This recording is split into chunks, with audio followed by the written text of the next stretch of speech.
officials say they shouldn't. It can prove costly, raise sewer rates, and harm the environment. KTVU's Paul Chambers reports now from the East Bay.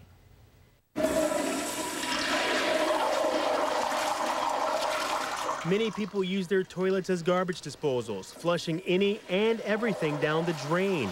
But that can cost you money. If you start jamming a bunch of material in that pipeline, eventually things will get built up behind it and start backing up into your home. And that's when you have to call a plumber. This crew's installing a new sewage pipe because tree roots grew into the existing pipe, causing a sewage backup. It backs up into the pipe, which eventually the water backs up and floods the home. The pipe typically running from your toilet to the sewer is roughly 4 inches wide, so anything that doesn't belong in it can cause problems. No baby wipes, no paper towels, no feminine napkins, things like that I would avoid.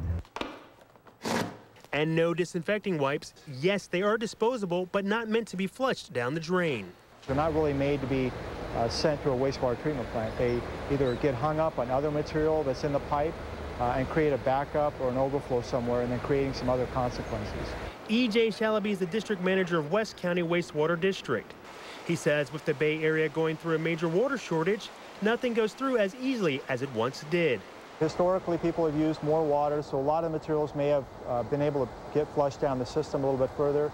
Now with people cutting back and conserving water, we don't have as much water conveying all the material down. Now, many people think what they flush down their toilet will not make its way to the landfill. Well, that's not so, because once it comes to the treatment plant, it goes through the bar screen, which separates the water from the waste, which ends up where? The landfill.